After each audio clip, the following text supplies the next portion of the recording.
Welcome to my quantitative reasoning breakdown.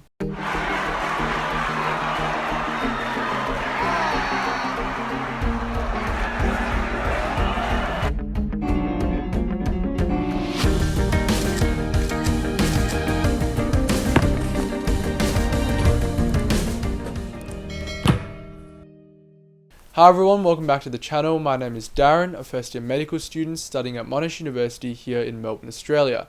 Now Ucat testing period is underway, so I thought I'd make some videos breaking down parts of the Ucat and how to do well in them.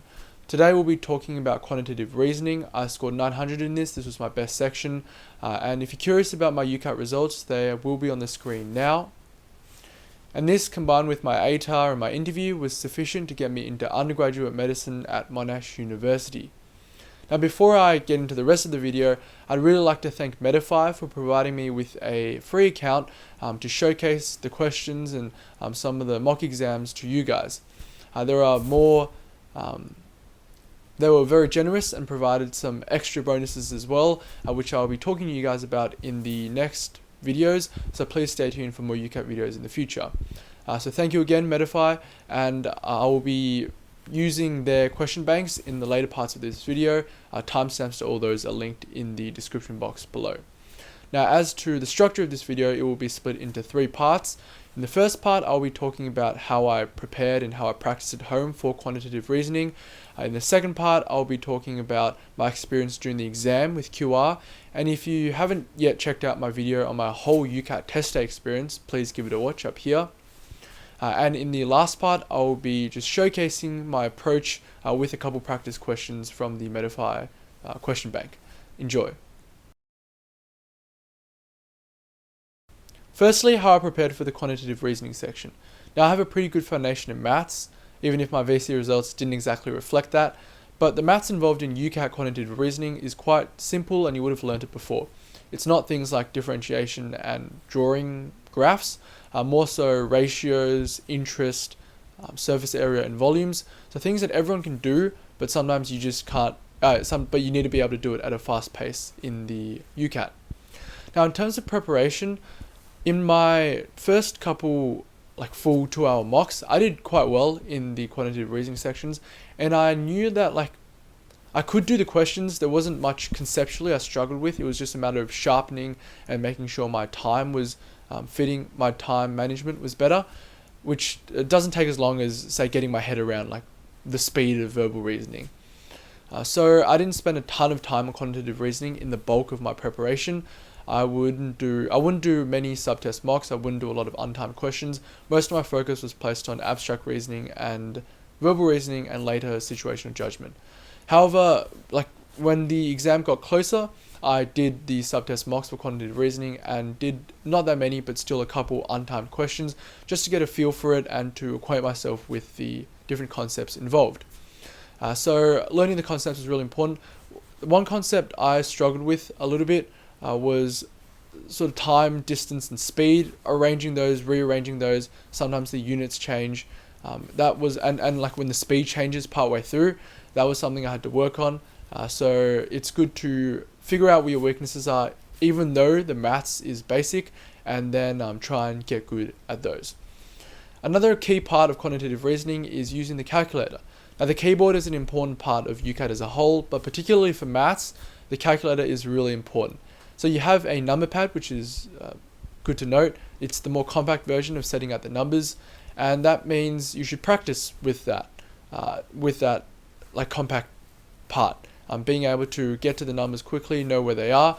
I wouldn't recommend rushing though. I think some people overemphasize how quick you need to be. I found out that I made mistakes by clicking something twice by accident, and that either led to me getting the wrong answer or it led to me getting an answer that wasn't one of the options, and I had to start again, and it was just really, really annoying. So I recommend taking the time to look at your fingers. You don't have to touch type, and also to look at the numbers on the calculator screen, seeing if they're right, and just confirming that can actually save you time in the long run. There are some shortcuts on the calculator. I'll leave them in the description box below. If you haven't learned them and your exam is soon, don't worry about it. There was one in particular I didn't learn, which was if you press a certain button, it goes to the answer that you had beforehand.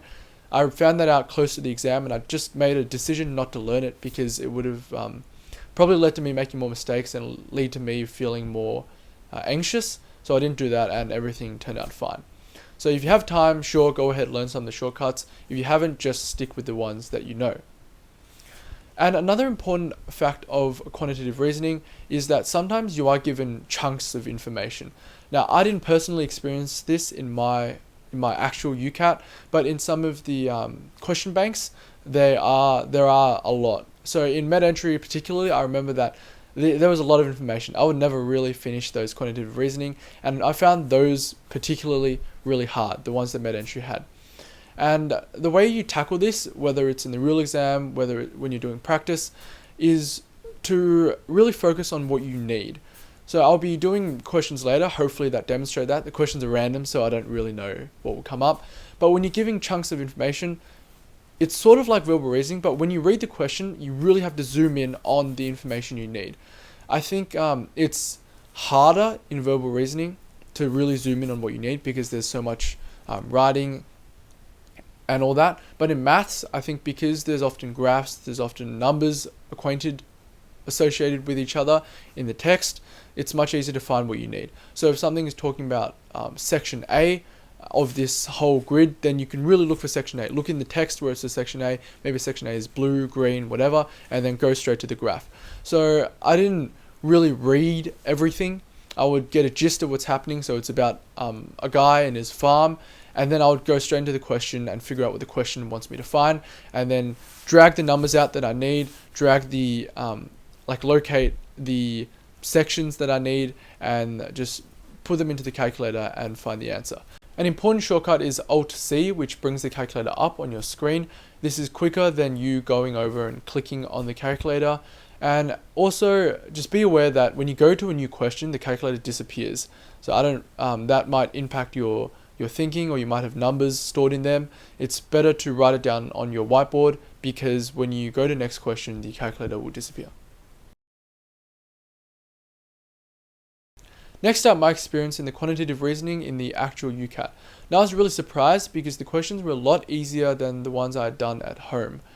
The questions were short and straightforward. I could figure out exactly what I needed to do, and I could just really crunch the numbers out. I remember going through the whole section, and I actually finished with 2 minutes left, which is a lot if you've done Ucat practice. And I remember going through it in quite a flow state. So I was really focusing on each question. As I got through them, I realized that, hey, this is going really well. I can do everything. This isn't that hard. This isn't as hard as I expected.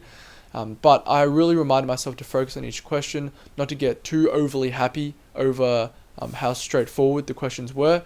And even when I had time left at the end, I took a little breather, but I just went back and checked the questions I wasn't too sure about, and also just checked some other questions for little tricks and if I made any mistakes.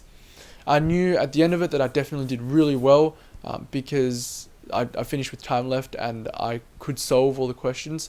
And so I knew that if I didn't make too many mistakes, or if I didn't make any mistakes, I should get 900. And if I made some silly errors that I didn't see, then I would get high 800s. Thankfully, I didn't make many or any silly errors, and so I ended up with the perfect score. Now let's have a look at some of the questions from the Medify question bank. Now I got Medify a bit later in the year, and I really did use it a lot because I felt like it would replicate the actual exam style questions very nicely. And I liked that there were a lot of questions for me to do, and there was both timed and untimed depending on what I wanted to work on. And also I liked that there were subtest mocks. The subtest mocks I used a lot because sometimes I was too tired to do a full 2-hour mock. Sometimes I wanted to just work on my weaknesses, and in those cases subtest mocks really helped, and I especially did a lot of abstract reasoning ones. So anyway, let's dive right into the website and have a look at it and do some questions. So with Learn, that's where you have a look. That's where they teach you how to do different types of Ucat questions. I didn't really use this because by the time I got Medify, I was quite familiar with the exam. It was just a matter of practice. So practice, we'll have a look at that in a bit. And simulate exam is where you do your subtest mocks, you do your full 2-hour exams. The layout has changed, and I actually heard they added a lot more questions, which is pretty cool. There was already quite a lot last year. Alright, let's start practicing. So you have untimed, where you pick the number of questions you want to do. I think untimed is really good if you want to figure out a strategy for questions, if there are questions you just can't do, no matter what amount of time you're given, then just do untimed and see if you can figure out how to do them. Time limit is if, say, you don't have time for a subtest mock and you just want to work on a particular section, then set whatever time limit is required for you. Alright, let's do untimed because I want to talk through these questions with you, and quantitative reasoning. Now, if you guys want to see me do a quantitative reasoning subtest mock or timed questions, I'll be happy to do that. Just tell me in the comments below. Alright, let's start practice. And I have, not a whiteboard, but I have a piece of paper and my pen. Alright, so as I said, tables, I don't really absorb too much of the information because I don't know what the question's asking. I just look at it broadly. Cool, there's stuff on the table. I don't read anything. I don't read like the background information. I go straight to the actual information. A married couple with 2 5-year-old children come to the water park. They decide to stay for the full day, and as Wednesday they qualify for the weekday discount. What is the total ticket cost for the family? So this one is ones you have to pick very carefully what factors are necessary for you to find the price, because there are a lot of things, right? There's different times of day, different times of the days of the week, different ages. Those all affect their information. So, total ticket cost for the family, we have a married couple, so they're 15 plus, 2 5-year-old children, so they're less than 6. So 2 people less than 6, 2 15 plus. They decide to stay for the full day, as it is Wednesday they qualify the weekend discount, which is 20% off on weekdays. Now, you can do this 20% at the very end, so I wouldn't find 20% of each individual price. That just takes a lot more time. So, 2 kids under 6, and for a full day, $22. I just do it in my head quickly, because using a calculator is quite time consuming. 15 plus, I got 2 people, 16.6 plus 16.6 is $33.20. Now, I will add those two and multiply by 0.8, because it's 20% off, multiply by 0.8 to find the ticket cost. So adding those gives me $55.20, and as you see, it's one of the answers because some people might forget to multiply by 0.8 times 0.8 gives me $44.16. Nice. 2 14-year-old children want to come to the water park for an afternoon. They're deciding whether to go on a weekend or a weekday and want to know the difference in price. How much cheaper is a weekday afternoon ticket for both children than a weekday compared to a weekend afternoon ticket? Okay. So there's probably an easier way than the one I'm thinking, but in quantitative reasoning, oftentimes you don't have time to think of the easier way. It's more efficient just to dive straight into it. And you might make a mistake trying to find shortcuts. So essentially I can just find the weekday afternoon ticket and the weekend afternoon ticket. I can find it for one person and find the difference between those, and it's for both children, so I'll have to double it. And just looking at the answers, probably A, because A is double of B. I just feel like that's the answer. But so if you're running out of time, you can guess that. But we'll do the question. So, how much cheaper is a weekday afternoon ticket? They're 14, so 6 to 14. They are coming on a weekday afternoon. So for $8.20. Actually, I think it's just quicker to calculate both of them. It doesn't take that much time. So $16.40, and it's a weekday. So I'll need to multiply by 0.8, and for the 6 to 14 on a weekend, it would be $16.40 without that discount. So can you see how the difference would be that 20% off? So actually I didn't need to find them and minus them. I can just find 20% of $16.40. So 0.2 times $16.40. $3.28, as I suspected. Party of 5 17-year-olds, so 5 people all above 15. They're debating whether to pay for 2-hour tickets or afternoon tickets. The afternoon ticket permits entry for 4 hours. What is the difference in price per hour of entry between the 2-hour tickets and the afternoon tickets? This is a little more complex, but I treat them separately. So first I find the per hour for the 2-hour tickets, and next I find the per hour for the afternoon ticket. It's a Saturday afternoon, therefore they don't get a discount, which makes it a little bit easier for us. So, what is the difference in price per hour of entry between the 2-hour tickets and afternoon tickets?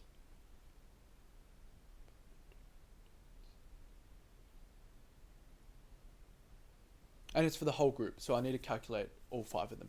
So 5 people, 15 plus, 2-hour session would be $40. And it'd be 2 hours, therefore it's $20 an hour.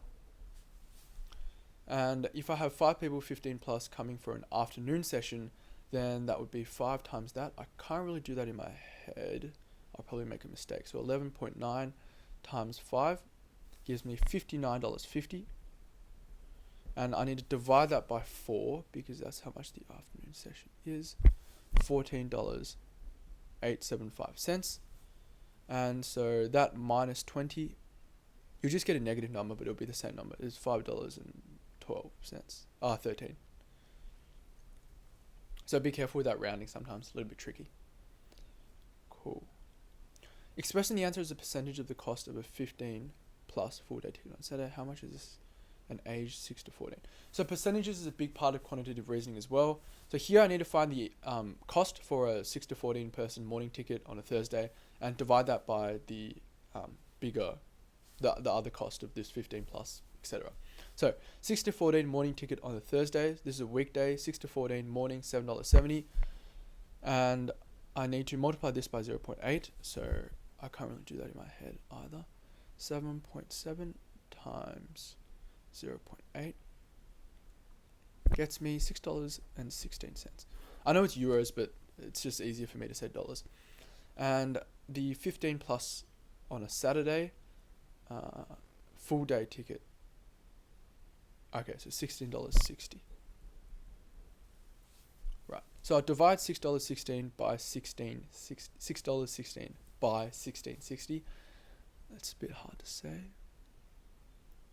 And the percentage would be 37.1%. Shows the routes run by a train company. Once again, okay, I kind of look at ABC. There's a graph there. I don't really read it or too much into it because I don't really need the information yet.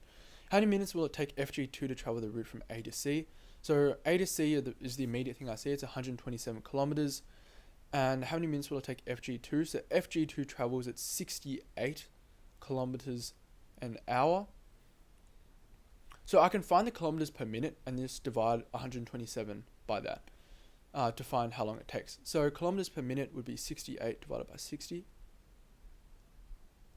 So 1.1333, etc.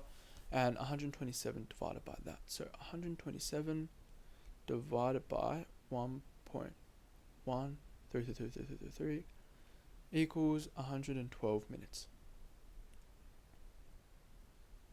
The table indicates 3 of the trains they can use their speed. Okay. What is the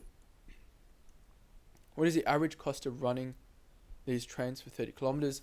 So I need to find the cost for each train and then add them up and divide by 3. So 30 kilometers. Can you see for SC4 it would just be a third of an hour? Oh, whoops. Okay, it's cost per kilometer. Oh, which makes it a bit easier. It's not time wise. I don't know why I thought cost would be per time. So 30 kilometers, 30 for the first one. I can just do 3 times $21.50 because I get rid of that 0. So 3 times $21.50, $64.50. Next, $19 times 3, so that's $57. Don't need to use a calculator for that. And the last one is $26.80 times 3. 80.4. So 80.4 plus 57 plus $64.50 equals, and we'll divide that by 3. $67.30. So $67.29 looks to be the closest. I may have made a small mistake somewhere, which is why I don't have the exact answer. But this looks right. So I'd probably flag this and come back to it because my answer deviated slightly. Let's flag it. It costs 201 to run LM9 from B to C. What is the value of X in miles? 1 mile equals 1.6 kilometers. Okay, so first I need to find how many kilometers it is. So that would be 201 divided by 2.68. 201 divided by 2.68. 75 kilometers, that's how many it is. And you see that's one of the answers. Once again, it tries to trick you. So 75 kilometers, do I divide by 1.6? Do I multiply by 1.6 to get miles? I should get a smaller answer, so it's dividing by 1.6. It's me 46.9. I'll just make note of that actually. How much was it? 75 kilometers. I'll probably need to use it in a later question, so just be aware of that. Seems like a useful thing to know. Okay, what kilometer speed does LM9 travel at? Okay, this is the last question. It doesn't seem like I need to use 75, but sometimes when you feel like you might use something again, just write it down. LM9 travel at, so it travels 45 miles in, how much was it? In 50 minutes. So I need kilometers again. 45 times 1.6 this time. Gets me 72 kilometers, and it takes 50 minutes to travel 72 kilometers. So for 10 minutes, I'll divide 72 by 5, and then for a full hour, I multiply whatever that answer is by 6. So 72 divided by 5 gets me the kilometer per 10 minutes, and now to get the kilometer per hour, multiply by 6. $86.40 kilometers. And you can kind of treat this as the speed and see how long it takes to travel 45 miles as a way to check your answer. Alright, let's see how we did. Mark test. Great. Yeah, we got them all right, which is nice to see. Thank you guys for tuning into today's video. I hope you've enjoyed the shift from VC related content to more Ucat prep. Good luck to those of you who have your Ucats coming up. It's a really intensive test, but you'll feel really relieved afterwards. Once again, keep up with the videos to see what nifty little deal Medify has granted me, which involves you guys. So keep in touch with the videos.